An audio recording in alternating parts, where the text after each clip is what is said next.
Welcome to the new Cyber Frontier, bringing you the latest news on the local Colorado economy and initiatives that focus on the development of cybersecurity economics. You don't have to be a computer or cybersecurity expert to get plugged in. Your host, Chris Gorog, brings it straightforward, asks the tough questions, and brings the cyber world to a level of understanding for everyone. Chris is personable and opens up with our guests on issues we all would like to see addressed. You can find us on the web at www.newcyberfrontier.com. Now join our host as he introduces the topic for today's New Cyber Frontier. Welcome to today's episode of New Cyber Frontier. We have a guest on today, Joseph Chung, who is the cyber principal for Toggle Industry LLC, and really had some interesting input about things that are happening lately with some ransomware. Joseph, welcome today. How are you? Good morning, Chris. Thank you so much. I'm doing well. Well, that's good, and it's good to hear. So, first of all, Joseph, give us a little background on yourself, how you got to where you're at, where you feel that you fit in the cyber world, type of things. Well, firstly, I really want to start off by saying I really appreciate the time that I'm able to come onto this podcast. And secondly, I should say, I am actually not a Colorado native. I was born in Dallas, Texas, and I found myself here in Colorado Springs when I was a cadet at the U.S. Air Force Academy. I was there for 2 years, and it wasn't my cup of tea. I think I'll put that lightly.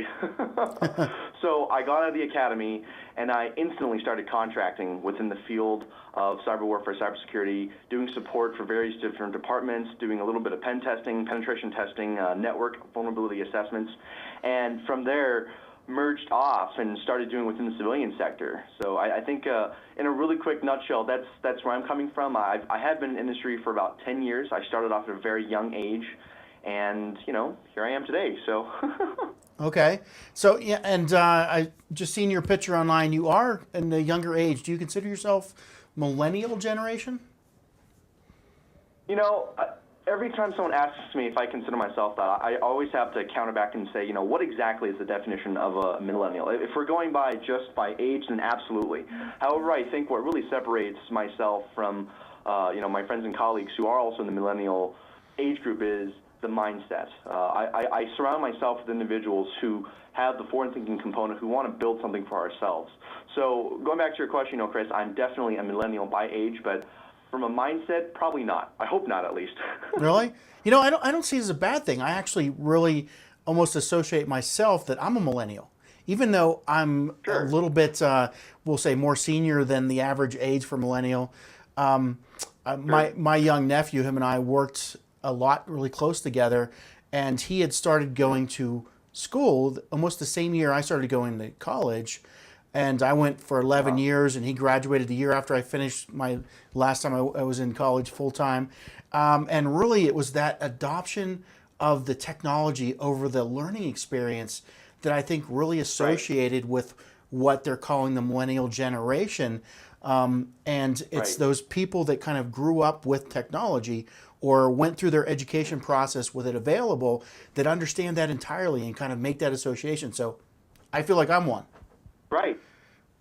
Chris, you make an excellent point. I have to admit, I take very strong advantage of the fact that I have a younger face. And because a lot of times, especially in the field of cyber warfare, cybersecurity, a lot of my colleagues who are my age or who look like my age, and the people that I work with, we grew up in the field of cybersecurity. We grew up in the field where we had cell phones and laptops and social media. We had access to the internet. We essentially were enculturated into this dynamic. So I do take advantage of that at some points in time. So Yeah, and that ability to kind of bridge the gap then, like you said you're doing with the more seasoned generation. We won't try to categorize what and where we fit in, but there's definitely that line between the people that grew up with technology and the people that grew up before.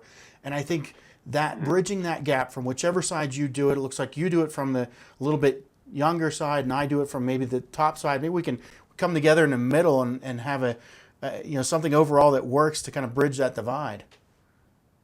Absolutely. Absolutely. I Yeah. agree with that. Yeah. All right. Well, let's take a break here for a minute, and then we'll come back and talk some more details about what you do in penetration testing.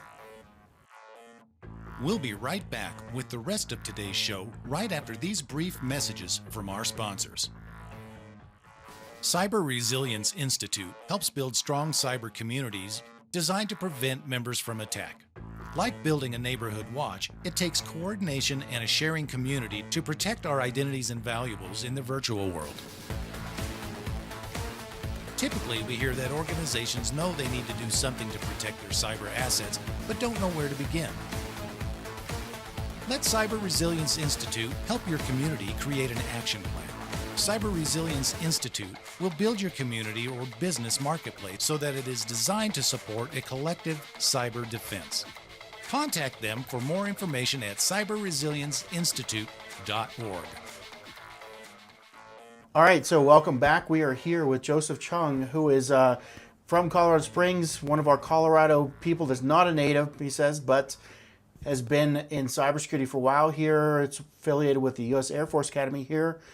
Joseph, we had talked before the show about some interesting things you're seeing come in with a lot of clientele with ransomware. Tell us about this trend and pattern you're receiving here. Well, Chris, it's not necessarily, unfortunately, a random pattern anymore. And let me just start off by giving a quick 30-second brush over of ransomware. Ransomware is a program, a malicious piece of software that comes onto your computers, whether you are a mom-and-pop shop or you are a multinational corporation. And this piece of software comes onto your network and encrypts all of your important documents that you need to do business or maybe even save lives. And it says, in order for you to have access to these files again, you must pay an undisclosed amount of money. And ransomware can be inexpensive, going anywhere between $5,000 to $7,000, all the way up to several millions of dollars. And what we have seen here in the industry is we've seen about a 300% increase in ransomware attacks across the board. I was in D.C. earlier this year chatting with some of my government colleagues, and they had told me that they had corroborated very similar information. And they said, it is interesting that we've seen such an increase, such a dramatic increase in ransomware. And going back to here in Colorado Springs, for some of you may know, and even you, Chris, you may have even come across, the National Cybersecurity Center. Recently, Colorado stated that they're going to make Colorado Springs the National Cybersecurity Center. And by doing so, they have painted a target on a lot of the businesses here in Colorado Springs because they keep referring to a term, the unfortunate 50,000. I liken that term to state that there are a lot of local businesses here that are either not interested or don't have the money to have an enterprise-grade cybersecurity platform. Now, ransomware is becoming a bigger and bigger issue because it indiscriminately affects businesses, whether you are a bakery, whether you are a library, whether you are a doctor, lawyer, CP, it doesn't really matter. The fact of the matter is you are in business, and the attackers assume, most often than not correctly, that you have some free liquidity, which is why they start the ransoms at $7,000. And the reason I have that figure is because I'm looking at Bitcoin transactions. Ransomware is typically paid in the form of Bitcoins.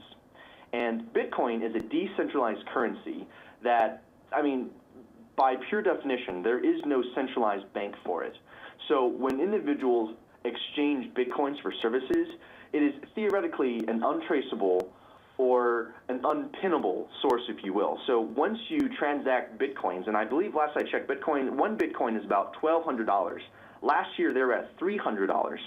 But now because of the rise of Bitcoins, we believe that this is one of the reasons that we have seen such a high attack. So in the last 2 weeks combined, Chris, we had 5 inbound 911s, if you will. People who are not our clients, but calling and said, oh my goodness, we just got ransomware, and we did a quick Google search, and your name came up as a source who could potentially help us to decrypt our files. And unfortunately, it's really depressing to hear because I'm talking about people who've been in business for 20 to 30 years, and overnight, they are unable to transact business, and it's very possible that even if they paid an X dollar amount, the fact that their files were encrypted and the fact that they lost access to their personally identifiable information for both their clients as well as internal organization, they could potentially lose their business. The FBI could get involved because it's a cyber warfare attack, and they could be they could be subjected to very expensive legal liabilities because of the fact that their computers were not compliant. So those are some of the issues that we've seen. I mean, ransomware is such a big problem these days because I don't know about you, Chris, but I personally don't want to have to pay $250,000 per device that may result from not only the ransom, but the potential loss of business, the legal liability, any government regulation that may come against me. And that's what it costs on average, Chris. On average, it costs $250,000 to for a resolve small cyber business. warfare Or are we talking? We had 5. We're talking like a bigger business that ends up paying that much, or are you talking the mom and pop shops? That'll put them out of business. Absolutely. I'm talking any business of any size, which is why I stated cyber warfare, and especially ransomware, it attacks indiscriminately. It does not care who you are. And there's actually a few articles on our website where you can go and take a look. On average, the average loss for any network-connected device, whether you're a mom-and-pop shop or whether you're a large corporation, you could be faced with up to $250,000 of penalties, loss of business, lawsuits, and et cetera. Yeah. It is a very, very expensive procedure, and I don't know many businesses who could survive a $250,000 loss overnight. You know, you worked your entire life to build a business, and then you lose it. It is absolutely depressing. So this is interesting, but first I want to go back. You said something about the increase in ransomware. Is there a particular, I mean, where do they get it? Obviously, these people aren't all making a unique ransomware. There's probably some virus or product somewhere that they're buying that does this to their attackers, the people they're attacking. Do you know anything about that part? Are you talking about where the ransomware is coming from? Yeah. Well, you know, it's an excellent question, Chris. And I will add one thing, okay? A lot of times people do not consider that just a simple or quick Google search could potentially result in ransomware. We call those attacks drive-by ransomware because you're going online. Let's say you're a bakery. Well, I'll use that as an example, okay? And you're going online. You're trying to find a new vendor. You're just going through Google, Bing, Yahoo, whatever search engine you want, and then all of a sudden you get an email that says, "Hey, I saw that you were requesting information for XYZ." You open the email, and then there's a link. You click on that link, or an attachment automatically downloads itself to your computer. And unknowingly to you, you have just opened a back door on your computer or on your network to allow for ransomware or some other form of malicious code to come onto your computer and start monitoring traffic. Mm-hmm. People don't realize a lot of times that ransomware is not instantaneous. It will monitor your computer for days, if not weeks on end, to determine what kind of information is being transacted, what kind of internet certificates are being passed around. So in the world of social media, whenever you log onto a computer, you type in your username, you type in your password, and then you transmit a certificate, and air quote, securely, and it goes from your computer to your internet provider, and then your ISP, and then from the ISP to whatever social media networking site you have. Just from a really quick perspective, I'll give you an example here, Chris, right? Let's say you leave your home, you go to Starbucks, and then go from Starbucks to the office. How many points of entry or how many possibilities is it that you could get into a car accident or if you get pulled over by a cop? There are so many different open points that you are unaware of, but it could happen. So with the concept of ransomware, it's not necessarily the programs that people are finding. It's the fact that there is so much money, unfortunately, in the dark web that individuals, malicious hackers or malicious organizations, malicious people in general, are creating variants upon variants of different forms of ransomware. There are so many different flavors, if you will, of ransomware that some of them attack based off your email, some of them attack based off of social media. If you go to an internet cafe or a coffee shop and you hop onto their free wireless network, mm-hmm. What is guaranteeing or what is ensuring that you are not picking up something by sitting on that open network? There are so many potential points of entry to your computer. So, yeah. Ransomware can come from anywhere. And you mentioned dark web. Now, explain that one, because we've had a lot of interest in it. I had a guest supposed to be on last week. We didn't quite work out to talk about the dark web and what's being done there. Give us what is the dark web, and what do you do and on there? I mean, you personally, what kind of interface do you have? Sure. Sure. Well, let me start by giving a quick 30-second synopsis about that as well. What we know when we go on to Google or any other search engines, Bing, whatever else, whenever we find something on the internet, we are only accessing about 2% of the known web. 2%. Facebook, Netflix, any other social media site, everything that we know today, we're only working about 2% of the internet. The other 98 or whatever percent it is now, or at this moment, is classified as the dark web. Those are the unmapped or the unclassified portions of the web. That is where a lot of the illicit transactions we see in movies or anything, it's actually not far off. What we see in spy movies where people go online and conduct transactions, that's a very flowery depiction of the dark web. On the dark web, you can buy social security numbers, credit cards, all the way to all the things that you don't want to imagine. Anything that you could possibly want, you can probably find on the dark web. So let's take a social security number. So do you start this with a search? How would you start looking on the dark web? So you can use the Tor network, like the Tor browser. The Tor browser is a piece of software that allows you to delve into the dark net, or in the dark web, if you will, because by that definition, you're trying to bypass the network configuration, the network protocol that is set up in Chrome, Firefox, Microsoft Edge, Safari. They all have specific security measures in place to prevent you from gaining access to that part of the internet, because one of two reasons. One, there's a lot of illicit activity going on, and two, they want to protect your machine from getting infected. So by using the Tor network or the Tor channel, you can essentially create a quote-unquote secure channel or a direct access line to the net, to the dark web. By gaining access to the dark web, you can look, but if you touch, the chances of you bringing something you don't want back is very, very high. Okay, so let's talk more about that in a minute. I want to take a break here really quick, and we'll come back in a couple minutes. We'll be right back with the rest of today's show right after these brief messages from our sponsors. Over 3 million data breaches happen every single day. That's over 2,000 records being compromised every minute. So often, we focus on securing web data access. But what if the attackers are already inside, having gained direct access to your storage through data management software? When it comes to communications that go directly into your storage devices, make SNIA your first line of protection. SNIA's conformance testing limits outdated communications that are known to be used by attackers. It works continuously behind the background to make sure your storage is protected. To find out if your data is truly secure, visit our website at www.snia.org/cybertest. All right, so welcome back. On with me, Joseph Chung. We're still talking about the dark web. We were really interested before we broke about, you said Tor, getting onto the dark web. Anybody can do this. Is this something that anybody wants to do, though? I mean, would you recommend that somebody says, let me give this a try and see what I can find?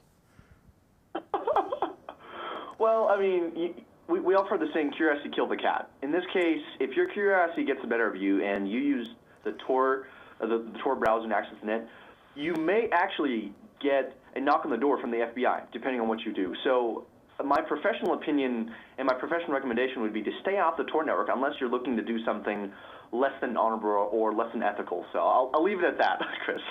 Okay. Well, I mean, somebody has to be on there, though, to do the things that stop the people doing less than honorable, less than ethical. So somebody's got to get on there, right?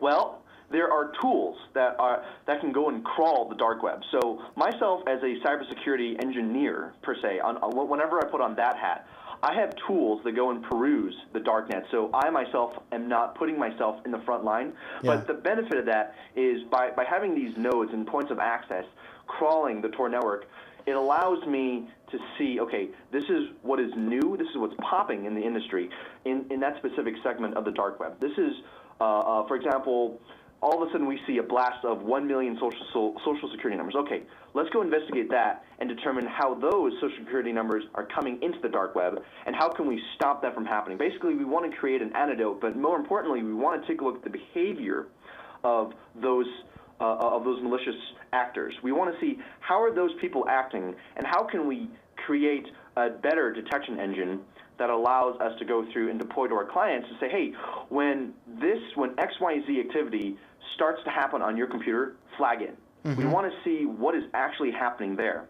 So that way, I don't have to be actively browsing in the dark web, but we do have software that allows us to go through and identify the behavior as such. So we try to limit our perspective as much as possible, because we already have agreements and relationships with the FBI. We don't need them coming back and saying, hey, you did X, Y, and Z, having us to justify our actions, if that makes sense, Chris. So. Yeah, and we kind of went off on a tangent there, talking about the ransomware, and we were like, where's it come from? So the whole dark web explanation was, how are people getting this out, getting it across? But then let's go back. You said you've had 5 cybersecurity ransomware attacks in the last short amount of time. Did you say week, month? 2 weeks. 2 weeks. So tell us how, and what we should be worried about. If, this is happening 5 times, people in Colorado Springs, I'd imagine they're either local or somewhere in your network here. But what do we do? How do we, if we're the average company and we don't want this to happen, what's the steps we follow? Sure. And firstly, these 5 calls, we had 2 come from Pueblo and 1 come from Denver and 1 come from, and a couple here in the Springs as well. But this is what we tell all of our clients. When was the last time, and I ask every single one of my prospects this, when was the last time you had a network vulnerability assessment? A network vulnerability assessment is a really quick and cursory view into the existing topology of your network.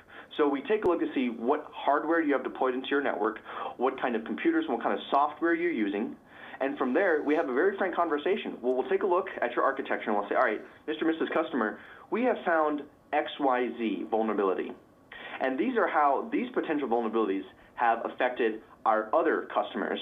And this is how you could potentially lose information, lose your credit card information, lose other personally identifiable information, and what that will do to your business. It is very important for businesses to have that conversation with their IT staff. And if they don't have a dedicated IT staff, or if they don't have even a third-party vendor, it is very important to begin sourcing a vendor that is an expert in not only information technology, but also information assurance. One of the biggest problems, Chris, that we come across is our clients and our prospects, they don't understand the difference between IT and IA. Again, that's information technology and information assurance. Whenever we go in and we speak to a client, we say, hey, so we are a cybersecurity vendor, and we work alongside with IT. As soon as I say that, they say, oh, well, we already have an IT person. We are good to go.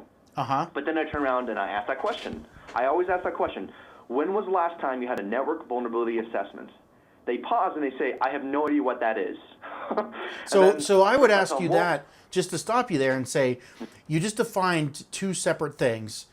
Is there any way we can put that under one company, one term? Because literally this is the problem, is that us technical people have all these words and acronyms to explain this stuff, and like IA, IT, all these different things, and we just run through them. But what is it in layman's terms that we're doing? Sure. Give us that kind of high-level understanding of what we're talking about here. Well, I will give you a term that myself and my colleagues have coined. We call ourselves a total solutions provider. A lot of times we see, and I'm sure you're aware too, Chris, we see MSPs. And MSP is a managed service provider. We consider ourselves a total service provider. Toggle Industries last year partnered up with an organization locally here as well, Technology Inc. And they are your day-to-day business operations IT specialist. They do everything from your phone system to your internet brokerage to as simple as deploying an access point for internet at your office, all the way to rebuilding your entire network stack. Well, we partnered with them. You kind of went into 2 things. You said IT several different times about different things.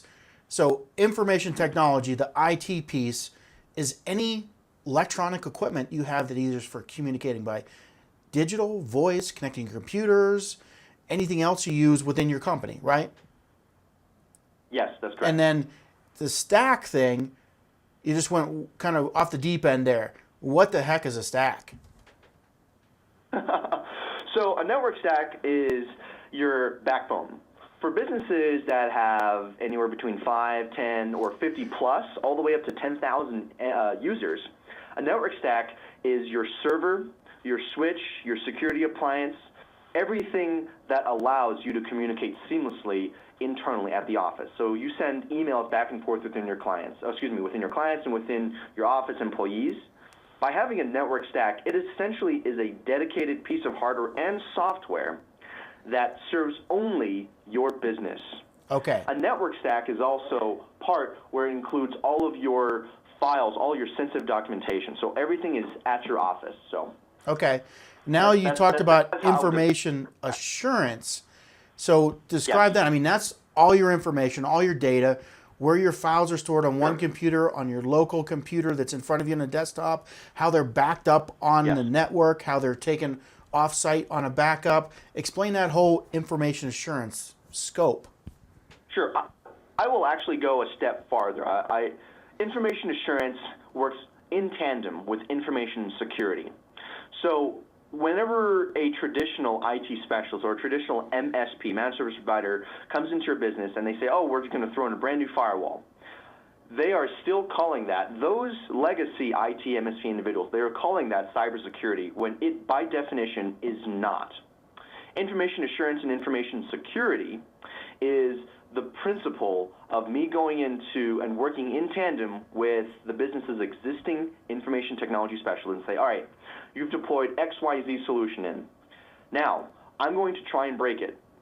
And after I have successfully broken your deployment, your network stack, I'm going to have a conversation with you and determine how can we work together and collaborate to provide our mutual client now with a more secure infrastructure.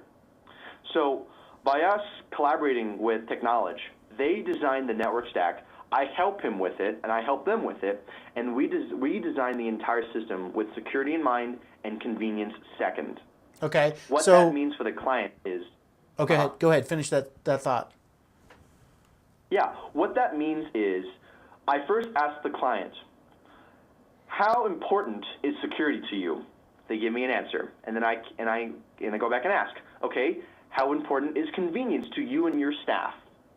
They stop and they're saying, okay, well, how much security do I need? And because it quite literally is an inverse trade-off. The more security you have, the less convenient it will be for your staff and your employees. The more convenient it is for your clients and staff, the less secure the system will be. So we deploy the entire system, but our primary focus when we deploy a new backbone, a new stack, is to go through and say, okay, Mr. Customer, we want to try and ensure your day-to-day operational capability without sacrificing security, and most importantly, while securing your endpoints so that if something tries to come into your network, we will at least see it, and you are no longer the low-hanging fruit. Because that's truly who the perpetrators, the actors in cyber warfare, that's who they go after. They go after low-hanging fruit, and it is my job to make sure my clients are not low-hanging fruit, and to most importantly, educate them on what is and is not proper security protocol. Okay, so yeah, thanks for the explanation, and I do that to everybody, try to get us out of the acronyms and the assumptions that we all make. So the ransomware now, if we've done our network right and we're saving our data that's put on our network or on our servers, we're backing it up somewhere else. Why does it matter if somebody comes and encrypts it and holds ransom? Can't we just go to the backup and restore it and get rid of them? You know, Chris, you've actually touched on what actually happened to one of my clients. We work with vendors who do offsite backup, and we also do total offsite server replication. But I'll get into that later. Essentially, one of our clients who called in, he was the MSP and said, oh my gosh, I'm getting sued by this client because of ransomware. And here's why. The offsite backup that he had used had also gotten infected. Not only was his client's computer completely locked down by ransomware, the vendor with which he used for offsite backup had also been infected by the same piece of ransomware. So he was looking quite literally at 2 lawsuits, one from his client and one from the offsite backup provider. Interesting. So let me caveat here real quick, Chris. As a security engineer, I tell every single one of my clients this. There is absolutely no such thing as a 100% secure network. It doesn't exist. Doesn't exist. We come up with better security architectures. We come up with better detection. No matter what happens, there's always going to be something bigger, better, faster, and smarter coming out. And it is our job as security engineers within our industry to try and figure out what is the next step before it happens. We don't always succeed, but what we can do is put something in place so that our clients aren't left out in the cold, or that we have done and performed our fiduciary responsibility to our clients, making sure that, again, they are not the low-hanging fruit. So, yeah. But so you can set up a system properly. Yeah. So if you, and this you said earlier, and I just want to talk about the low-hanging fruit clients, that you go in, you give them a best recommendation for putting everything together. Isn't there somewhere that they can just get the best recommendations for a general business their size? Here's a list of everything you need to do, and put it right in? Sure. You know, since we're talking about that, I'll just go and state 2 things. One, we have that conversation, but most importantly, we have packages as low as $325, and that gives the client 24/7 monitored support. And if something happens, they call it and say, hey, look, this just happened.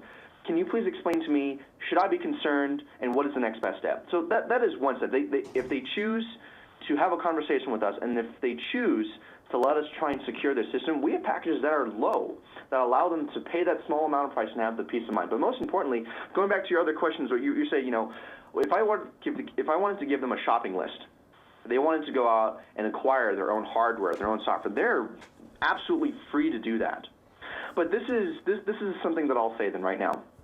As a business owner, and any other local businesses here in Colorado or anywhere in the nation, if you are not in cybersecurity, that means you are probably an expert in your own industry. You're an expert lawyer, you're an expert doctor, you're an expert baker, whatever the case is, you are an expert in that field.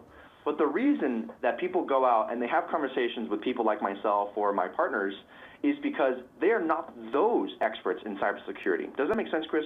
We want to make sure that we are here as a collaborative partner. We want to be your most valued vendor, because at the end of the day, if your computers don't work, if you do not have the ability to communicate, process transactions, your expertise in whatever their industry is doesn't matter, because then they'll be out of business.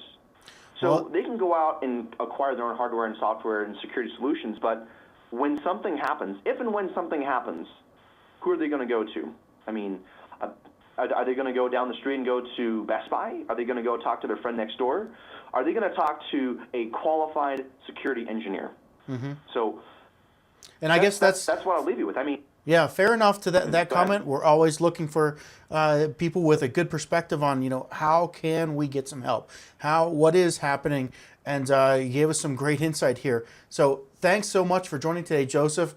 Kind of getting to the point where we're wrapping up here, but I always like to give our guests a chance to get out any URLs, things people can get a hold of you, anything you'd like to get out, or ways people can get a hold of you for services or products.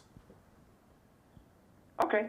Well, if people have questions, they can always email us at info@toggleind.com, or they can also visit us online. It's toggleind.com. There are various articles online that we have published where individuals can go on and just get some very, very, very basic information about what is impacting them and what their next course of action is. And something very important, we offer completely free network vulnerability assessments. My philosophy is the conversation is always free. I'm a certified mentor through the Air Force Association Cyber Patriot, and I teach a class every Monday. And it's always free to have a conversation. If people want to utilize their services after having that conversation, that's totally fine. But if they don't, that's okay too. My job has been done in the sense that I am trying to educate my fellow partners here in the ecosystem, here in Colorado Springs. You know, I could be up in Denver, Chris, but I like it here. I mean, if you could see it, I have a lake behind me. I have a mountain view in front of me. It is absolutely fantastic. Yeah. I want to stay here. So that's what I would leave with. I mean, I would say people can find us online. People can always reach out to me and my staff, and we can have that conversation. So it's completely free. All right. Hey, well, thanks a lot for joining today, Joseph. And we do appreciate the insight here, and you have a great day. Thank you so much, Chris. Have a good one. The views or opinions expressed by me during this podcast are my own and are not those of my employer, Colorado Technical University. We hope you have enjoyed this episode of New Cyber Frontier. Remember to get involved. Often we think that someone else will handle privacy and security in the virtual world, but you are the only one truly in command of your virtual fate. Join our mailing list so we can keep you informed of breaking news and new releases. If you have an idea, if you have a question that you would like to hear answered, or if you want to get involved with our efforts, reach out to us at newcyberfrontier.com. We also encourage you to visit our sponsors' links, as they are the ones that really make this show possible. I want to thank each of you for supporting the show, and we look forward to seeing you back for the next episode of New Cyber Frontier.